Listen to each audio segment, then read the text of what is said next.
Parliament ఎన్నికల్లో తమ మద్దతు కాంగ్రెస్ అభ్యర్థికే అని ఖమ్మం జిల్లా టీడీపీ నేతలు స్పష్టం చేశారు. ఈ సందర్భంగా మంత్రి పొంగులేటి శ్రీనివాసరెడ్డితో కలిసి వారు సమావేశం నిర్వహించారు.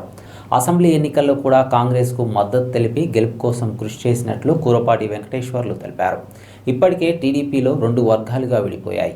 ఒక వర్గం బీజేపీ అభ్యర్థి తాండ్రా వినోద్రావుకు పనిచేస్తుంటే మరో వర్గం కాంగ్రెస్ అభ్యర్థి రఘురామరెడ్డికి మద్దతు ఇస్తున్నట్లు చెప్పారు. ఖమ్మం పార్లమెంట్ పరిధిలో టీడీపీ ఓట్లు కీలకం కానున్నాయి.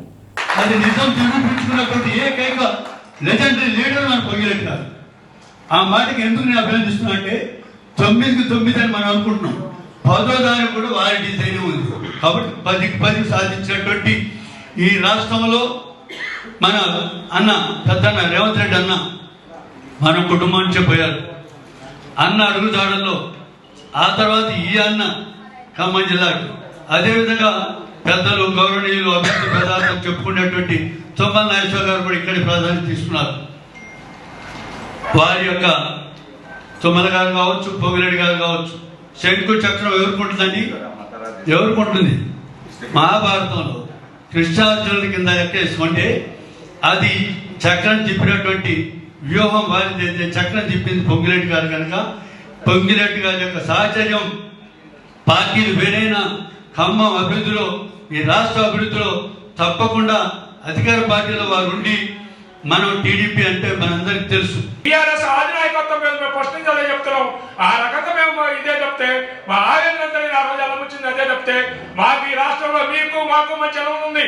పొంగులేటి గారు అన్నా ఇప్పుడు కాదు ఈ రాష్ట్రంలో తొమ్మల గారు అన్న పొంగులేటి గారు బట్టి గారి జిల్లాలో కాదు ఈ రాష్ట్రంలో పేరు పేరుగా తెలిసి ప్రతి గ్రామంలో ప్రతి బస్సులో మహిళలు కానీ సామాన్య జనం ఎవరైనా కనపడితే మాకు కాంగ్రెస్ కోటేస్తాం.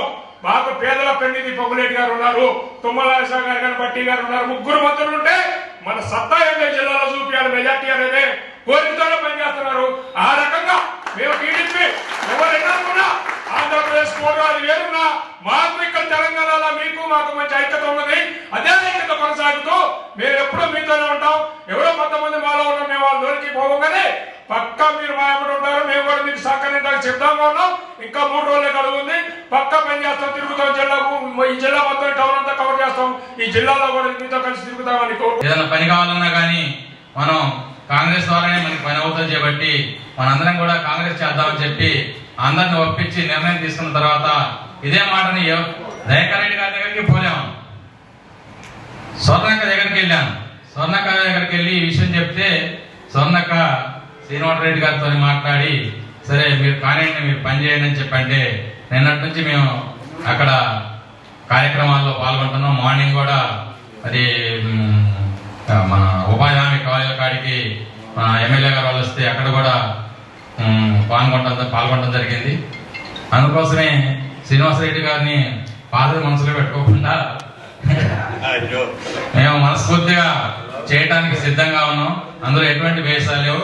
అవుట్ రైట్ గా 25 శాఖల్లో 20 శాఖలు అవుట్ రైట్ గా మేము పనిచేస్తామని చెప్పి సభాముఖంగా తెలియజేస్తూ, మా కాంగ్రెస్ లో కొంతమంది అంత పెద్ద మాట అంటావు అన్నాడు. నిజమన్నది చెయ్యాలి కాబట్టి చేయటం ఒక పద్ధతి, కసితో చేసేది ఒక పద్ధతి. ఆ కసితో చేసేది ఎంత దూరానికైనా వాళ్ళ ప్రయాణాన్ని తీసుకుపోతుంది.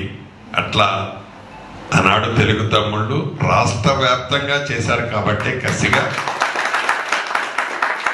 వారి పాత్ర కూడా ఉంది కాబట్టి తెలంగాణ రాష్ట్రంలో మనం అధికారంలోకి రాగలిగామని నేను గాంధీ భవన్లో గూపు కూర్చున్నప్పుడు మాట్లాడాను. ఎందుకంటే అది హెడ్లైన్స్ లో అన్ని టీవీలు పేపర్లో పెట్టుకున్నాను.